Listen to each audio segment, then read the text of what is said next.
What's up, fam? It's January 7th, and the Katt Williams interview on Shannon Sharpe's Club Shay Shay podcast has exceeded 30 million. In fact, it's approaching 31 million views. And here's my take on this. Katt not only dropped some gems, he dropped names. And that leads me to the top 5 reasons why other folk are mad with Katt Williams. 1, Katt Williams had the courage to talk about things that a lot of people have been hush-hush about, not just in Hollywood, but also these things are happening in Black Hollywood. Secondly, Katt Williams, like many people before him who tried to talk about these things, he didn't drop hints, he dropped names. And he exposed the snakes and he exposed the fakes. What a lot of people don't want us to know is that they are at the levels that they have ascended to, not because of their talent, not because of their likability, but because of the casting couch. So there's a black casting couch in Hollywood, and if you hadn't heard about it, you have to do certain things to get where you are. And before you get to that casting couch, you have to be willing to be chosen. You have to be willing to be selected or invited. And here's what we have to ask ourselves. If Hollywood isn't generally friendly towards Black people, and not a lot of people make it to the highest levels of stardom and fame and the money lists in Hollywood, how is it that the 1 or 2 people that did are doing all of the work? What did they have to do to get there? That's why people are mad with Katt, because it's now starting to, pull the curtain back and show us that Mr. So-and-so over here isn't famous because he's the hardest working person in Hollywood. But is no one else likable? Is no one else talented?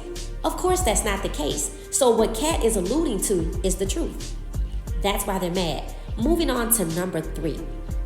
The few people that have risen have had to be cutthroat and sell not just their integrity or the culture, but their body. We've heard multiple times Katt referred to private parts that people want to take advantage of in order to get to the next level. Now, we're not surprised that this happens overall in Hollywood. What I think the surprise is that some of our faves have tried to sell us on their talent and work ethic, and it's none of that. It's what are you willing to do to get where you want to go. She say you have to use what you got in order to get what you want. So that's really what's been going on. It's not about talent. It's not about work ethic. So again, that's why they're mad, because Katt Williams is telling us the people that we think are our faves are not there because they're the most talented. And nobody likes being called a sellout or a snake, but that's what it is. Because if you pick up the phone after your good buddy that you did work with publicly got a role on a movie, and you picked up the phone and called so you can get that role, that's despicable. So we know who the fakes are. We know who the snakes are. Katt Williams confirmed why it is a lot of our faves, their lives are consistently imploding in public right before our eyes. Some people might call it karma, but I'm just gonna move on to number 5. You could just say no. Yes, there's a casting couch. Yes, people have risen to the levels that they have because they used what they got to get what they wanted. But you know what Katt told us? You could just say no and walk on with your integrity. All money is not good money. And when you sell your dignity and when you sell your body to get what you want, you can ask a stripper about that longevity.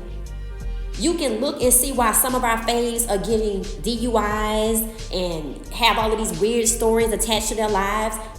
And the best takeaway from Katt is you don't have to be motivated to tell the truth. You know that there are people out there that when they tell the truth, they get silenced. If you stick your neck out, be prepared to get it cut off. So I'm wishing Katt Williams all the best. I personally hope that he writes and self-publishes a book because it will sell out 1 million copies in one day. And also too, I know he has more receipts. Let's talk about this.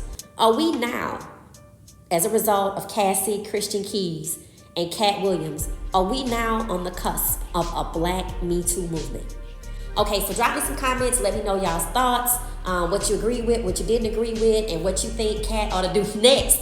And who do y'all think can follow up Katt Williams on Club Shay Shay, Shannon Sharpe's podcast, and make an impact? Peace.